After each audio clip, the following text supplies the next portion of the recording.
All right. Let's dive into this World Chess Championship. You send over a ton of articles about this match in Singapore, and wow, it's going to be pretty intense. Yeah, I think that the thing that's really captivating everyone's attention is this historic matchup. Um, you've got Ding Liren from China, the current champ, defending his title against Gukesh, this 18-year-old rising star from India. And this is actually the first time ever in World Chess Championship history that two Asian players will be facing off for the title. And we've got some great sources to dig through here: ESPN, the New York Times, even some articles from India, so we can really get a good look at this from all angles. One thing that I noticed as I was reading through these articles is that the atmosphere in Singapore leading up to the match seems, well, kind of subdued, actually. A bit of a contrast to the energy and excitement we saw at last year's Chess Olympiad in Chennai. That felt like a huge celebration. Yeah, I noticed that too. It's interesting because it almost seems to mirror the personalities of the two players. Ding is known for being incredibly reserved, almost mysterious. And then you have Gukesh, who comes across as so much more outgoing and relaxed. You never guess he's about to face the world champion. It's true, their personalities are really night and day. Yeah. But on the chessboard, Ding's quiet demeanor can be deceptive. He's known for his strategic depth, his incredible patience. He could just slowly grind down his opponents, even in positions that seem pretty equal. He didn't get the nickname the Dragon for nothing. And we can't forget that he's coming into this match with, well, a bit of a question mark hanging over him. He hasn't actually won a classical game since January, and some of the articles hint at him struggling with his form and maybe even dealing with some mental fatigue. Right, and just to clarify for anyone who's not super familiar with chess terminology, when we talk about a classical game, we're talking about the longer time format, where players have more time to really dig into the strategy and think through each move. It's considered the ultimate test of chess skill, and it's the format used in the World Championship. So yeah, Ding's lack of recent wins in that format is definitely something people are talking about. He's even admitted to going back and looking at some of his older victories, almost trying to recapture that mindset, that magic that got him to the championship last year. It's like he's searching for that spark again, that feeling of invincibility. And you have to remember, he won the title in a really grueling tiebreaker against Ian Nepomniachtchi last year. To come back from that kind of pressure and win, it really says a lot about his mental toughness. For sure, but you do have to wonder if those battles have taken a toll. Maybe there's a psychological element at play here. There could be. But Ding is also a fighter. He's been very open about the challenges he's faced, and he keeps saying how important it is for him to just focus on the game itself. Block out all the noise and distractions. Meanwhile, you have Gukesh, who seems to be riding a wave of, well, just pure confidence. He completely dominated the candidates tournament, which is how you qualify to even challenge the world champion. He had to beat some of the best players in the world to get here, and he did it. Not bad for an 18-year-old. His rise has been incredible. Just a year ago, he wasn't even ranked in the top 10. And now he's considered the favorite to win this whole thing. If he does, he'll become the youngest world chess champion ever, breaking a record that stood for over a century. Yeah, everything I've read about him makes him sound incredibly focused, determined, almost unbelievably calm under pressure. He says he's feeling some nerves, which is understandable, but his coach describes him as hungry and relentless. And that brings us to his coach, Grigorz Gajewski. Their partnership is really interesting. Gajewski was actually handpicked by Viswanathan Anand, India's first ever world chess champion, a legend.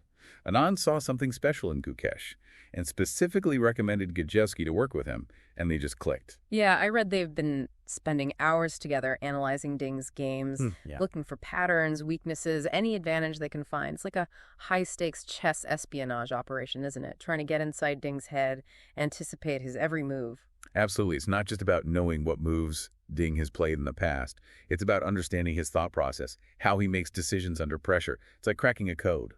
And while Ding's been preparing with his team, focused intensely on opening strategies, trying to figure out how to counter Gukesh's aggressive style, Gukesh's been doing something a bit different. Instead of just drilling down on specific openings, Gukesh has been working with Gajewski to broaden his understanding of the game as a whole, focusing on strategic concepts, end games, even diving into the history of chess, learning from the masters. So it's more about cultivating a deep intuitive grasp of the game, rather than just memorizing lines and hoping for the best. Yeah, exactly. It's like the difference between learning a language by memorizing a bunch of phrases versus immersing yourself in the culture and developing a natural fluency. Gukesh is aiming for that fluency on the chessboard. And Gajewski, with his unique coaching style, seems to be the perfect guide. That's fascinating. And speaking of fluency, let's talk about their playing styles, because that's where this match gets really interesting. It's like a clash of titans, these two completely different approaches to the game. It really is. Ding, as we've said, is known for his solidity, his strategic depth. He could just squeeze the life out of his opponents with this relentless pressure. He's a master at converting small advantages into wins, and he rarely makes mistakes. He's like a boa constrictor, slowly suffocating his prey. That's a great analogy.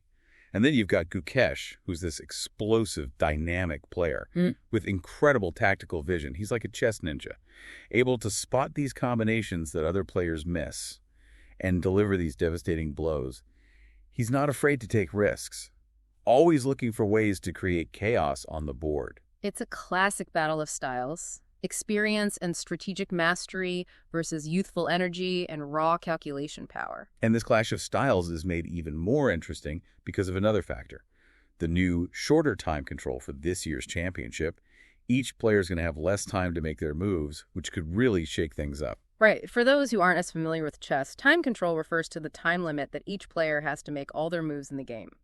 In the past, World Championship matches have used longer time controls, giving players more time to really think deeply about each position. Exactly. But this year they've shortened it, which means the players will have to rely more on intuition and quick calculation. This could actually favor Gukesh, who's known for his speed and his ability to think on his feet. So Ding might be a little out of his comfort zone, having less time to formulate his strategic plans. It's possible. He's even voiced some concerns about the new time control, saying that it could lead to more mistakes and less strategic depth. But he's a world-class player, so you know he's been practicing and preparing to adapt. So besides the time control, what are some of the other X factors that could affect the outcome of this match? Well, the most obvious one is Ding's form. Can he overcome his recent struggles and regain that dominance that made him champion? The article suggests he's been working hard to address his weaknesses, but we'll have to see if he can find that winning formula again on the biggest stage. Yeah, it's almost like he has to prove himself all over again, not just to the world, but maybe even to himself. Right. And then there's the pressure. We've talked about how these two players have very different personalities. But a world championship match is a unique kind of pressure cooker. It can bring out the best in some players and completely unravel others. We see that all the time in sports. The weight of expectations, the scrutiny, the intensity of the spotlight, it can all have a huge impact on performance. Absolutely. And for Gukesh, there's the added pressure of potentially becoming the youngest world champion ever. That's a lot to carry on your shoulders, even for someone as talented as him. And yet he seems to be handling it all with remarkable poise and maturity. He does, and it brings us back to the influence of his coach, Gukesh. One of the articles had this really interesting anecdote about their relationship. Apparently, Gukesh has this philosophy of not giving Gukesh all the answers, but instead encouraging him to think for himself and find his own solutions. So it's more about guiding him towards the right questions, rather than dictating the answers. Exactly. And this approach seems to have really resonated with Gukesh.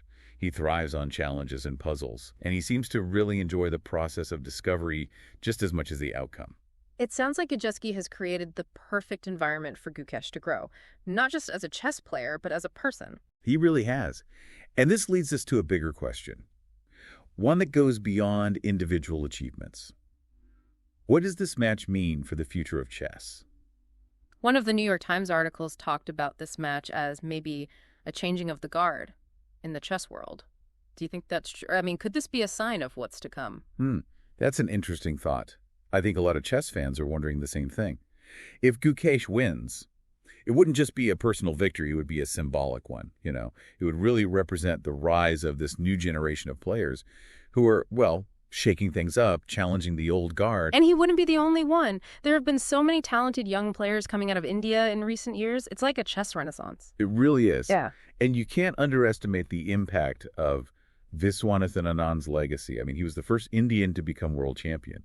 And he's been such an inspiration to so many young players, including Gukesh. It's almost poetic. Anand passing the torch to this new generation, who could very well lead India to a new era of dominance in chess. It's a powerful narrative, for sure. But let's not forget about Ding. He's a fierce competitor, and he won't give up his title easily. I mean, he's still the reigning world champion. And he has the experience and the tenacity to prove that he's not a one-hit wonder. And I think that's what makes this match so fascinating. It's not just about the moves on the board. It's about the clash of personalities, the weight of history, the fight for legacy. Exactly. We're seeing two players at crucial points in their careers, each with their own motivations, their own challenges to overcome. It's like a Shakespearean drama, unfolding one move at a time. Speaking of drama, one article mentioned that Ding's coach might have some surprise opening strategies up his sleeve, almost like secret weapons. How do you think Gukesh will handle that element of unpredictability? Oh, the element of surprise. That's what makes chess so exciting. You can prepare as much as you want, but in the end, you have to adapt to what your opponent does. You have to think on your feet and find creative solutions to problems you didn't anticipate. It's like a mental chess game within the actual chess game, each player trying to outmaneuver the other, not just on the board, but psychologically. Exactly. Pay attention to their body language, their facial expressions, how they use their time. Those little things can tell you more than the moves themselves sometimes. This has been an amazing deep dive. I feel like I'm going into this match with a whole new understanding of the game. Me too. Yeah. I think you've touched on something really important. This wasn't just about analyzing the players and their strategies. It was about understanding the game on a deeper level. The mental battles, the historical context, the human drama that unfolds with every move. So before we wrap up, I have one last question for you and for everyone listening. If you were Gukesh, knowing that Ding's team might have some surprises in store, how would you prepare for the unknown? Would you try to think of every possible scenario? Or would you focus on being flexible and adaptable, ready for anything? Wow, that's a great question. And I don't think there's an easy answer. It really tests a player's character and their ability to perform under pressure. So as you watch this match, ask yourself, what would I do? How would I face the dragon? This is going to be a match for the ages. Buckle up, everyone, and enjoy the ride.